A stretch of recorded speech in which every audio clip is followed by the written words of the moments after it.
अस्सलाम वालेकुम स्टूडेंट्स। आज का हमारा टॉपिक है पैसिव टेंसेस। ये कैसे बनते हैं, इनका स्ट्रक्चर क्या है। सबसे पहले स्टार्ट करते हैं प्रेजेंट सिंपल टेंस से। एक तो मैंने आपको बताया कि तमाम पैसिव टेंसेस में आइडेंटिटी सेम रहेंगी। इसमें भी वही है, ता है, ती है, ते हैं। हेल्पिंग वर्ब इसमें आएगा इज, एम, आर। वर्ब की हमेशा थर्ड फॉर्म आती है पैसिव टेंसेस में, इसलिए उसको मैंने यहाँ पर नहीं लिखा क्योंकि वो अंडरस्टूड है। किसी भी लेक्चर में हम वो नहीं देखेंगे, हमेशा वर्ब की पैसिव में थर्ड फॉर्म ही आती हैं। अब सिंगुलर के साथ इज आएगा, प्लूरल के साथ आर, आई के साथ एम आ जाएगा। जैसे अ लेटर इज रिटन, खत लिखा जाता है, लिखने वाला मौजूद नहीं है, लेटर सिंगुलर है, इसके साथ इज आ गया और वर्ब की तो थर्ड फॉर्म आनी है, खत लिखा जाता है, लेटर इज रिटन। ये present simple tense, present indefinite हो गया। अब उसके बाद आता है प्रेजेंट कंटिन्यूअस, जिसे प्रोग्रेसिव भी कहा जाता है। आइडेंटिटी सेम, रहा है, रही है, रहे हैं। हेल्पिंग वर्ब इसमें होगा is being, am being, are being. जैसे खत लिखा जा रहा है, सिंगुलर है letter, a letter is being written. आपको बुलाया जा रहा है, आप प्लूरल है, यू आर बीइंग कॉल्ड। बुलाने वाला मौजूद नहीं है, इसीलिए ये प्रेजेंट कंटिन्यूअस का पैसिव टेंस है, क्योंकि बुलाने वाला नहीं है। Then present perfect, identity same है, चुका है, चुकी है, चुके हैं, या लिया है, दिया है, किया है वगैरह है।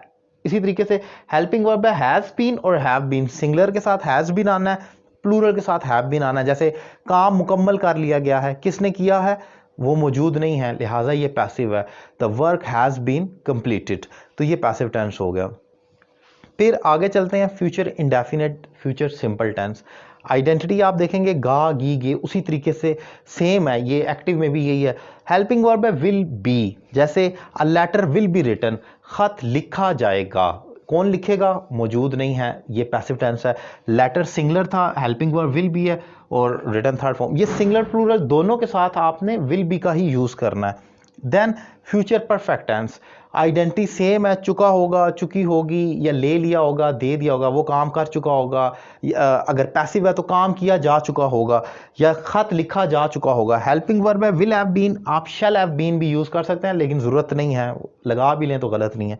सिंगुलर प्लूरल के साथ विल हैव बीन आएगा। A letter will have been written, खत लिखा जा चुका होगा। अब यहां पर जो इंपॉर्टेंट चीज है, आपको नजर आ रहा होगा कुछ टेंसेस स्किप हुए हैं।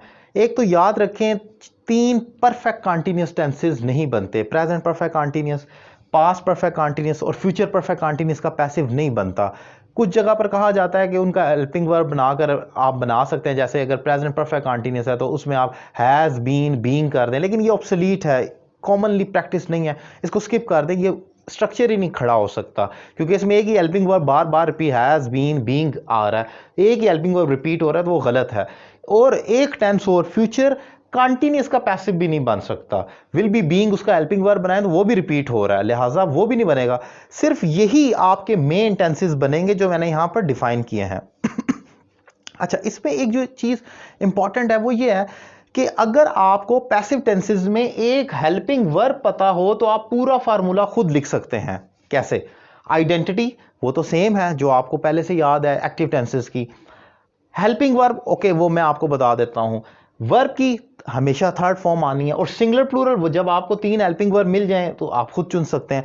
सो सवाल ये पैदा होता है कि अगर आपको पैसिव टेंसेस सीखने तो सिर्फ हेल्पिंग वर्ब आता हो तो आपके लिए पैसिव बनाना आसान है। अब मैं आपको एक ट्रिक बताऊंगा कि आप किस तरीके से हेल्पिंग वर्ब पैसिव के याद कर सकते हैं, आप अपने माइंड में बिठा सकते हैं। तो ये देखें कि जितने भी इनडेफिनेट नाम के टेंसेस हैं, अगर प्रेजेंट है, पास्ट है, फ्यूचर है, याद रखें indefinite, present indefinite, past indefinite, future indefinite. उसमें यह कि प्रेजेंट में इज एम आर आएगा जो फर्स्ट फॉर्म है बी की, पास्ट में वाज वार आएगा जो कि सेकंड फॉर्म है, और फिर जब फ्यूचर में जाएंगे तो वो विल बी बन जाएगा। आपने देखा कि ये विल बी बन गया। इसी तरीके से जब हम आगे चलते हैं, जितने कंटीन्यूअस नाम के टेंसेस हैं, प्रेजेंट कंटीन्यूअस, पास्ट कंटीन्यूअस, और आप देख लें कि फ्यूचर कंटीन्यूअस। फ्यूचर कंटीन्यूअस का तो आप पैसिव बनाते ही नहीं, लेकिन ये जो कंटीन्यूअस नाम के टेंसेस हैं, इनके अंदर आपने बीइंग का इजाफा करना है। जो एक्टिव के हेल्पिंग वर्ब है उनके साथ बीइंग। प्रेजेंट कंटीन्यूअस में इज आता था, इज एम आर आता था, आपने बीइंग लगा दिया, is being, am being, are being, यानी कि सिर्फ बीइंग का इजाफा करना है एक्टिव के साथ। Is being, am being, are being, ये यहां पर आपने देखा कि हमने सिर्फ बीइंग का इजाफा किया एक्टिव के हेल्पिंग वर्ब के साथ, और फ्यूचर कंटीन्यूअस में तो उसका पैसिव है ही नहीं। इसी तरीके से जो परफेक्ट के नाम के टेंसेज हैं, present perfect, past perfect, future perfect, उसमें हमने बीन, BEEN बीन का इजाफा करना है एक्टिव के हेल्पिंग वर्ब के साथ बीन का। फॉर एग्जांपल प्रेजेंट परफेक्ट के एक्टिव में हैव आता था, तो ये बन गया हैज बीन, हैव बीन, हमने सिर्फ बीन का इजाफा किया। इसी तरीके से पास्ट परफेक्ट का जो पैसिव था उसमें हमने हैड यूज करते हैं, हेल्पिंग वर्ब हैड आता है, तो हमने यहां पर हैड बीन कर दिया, जो सिंगुलर प्लूरल दोनों के लिए इस्तेमाल होगा। फ्यूचर परफेक्ट में जाएं तो उसमें हमारे पास एक्टिव में सिर्फ विल हैव आता है, तो हमने यहां पर विल हैव बीन कर दिया।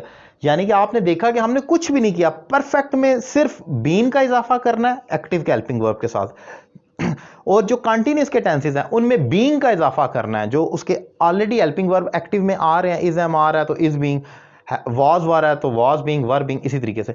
और जो इनडेफिनेट है नाम के टेंसेस हैं उसमें इज एम आर, पास्ट में वॉज वर, फ्यूचर में विल बी। तो ये एक सिंपल सा फार्मूला है, आप इसे अप्लाई कर कर बहुत आसानी से पैसिव के हेल्पिंग वर्ब क्रिएट कर सकते हैं। और अगर हेल्पिंग वर्ब आ जाए तो पूरा फार्मूला मैं पहले ही डिफाइन कर चुका हूं, नहीं मुश्किल। एक मिसाल देख लें, जैसे कि यहां पर एक फार्मूला मैंने लिखा है। अब पास्ट सिंपल टेंस आपने लिखना है, आपको सिर्फ हेल्पिंग वर्ब पता है और कुछ नहीं पता, तो कितना आसान है। आइडेंटिटी आपको पहले से आता है, लिया, दिया, किया जैसे अल्फाज आते हैं। हेल्पिंग वर्ब अगर आपको समझ आ गया तो याद कर ले, तो आपको पता है इसमें वॉज वर आता है, वो आपने कोई याद आपको हो गया।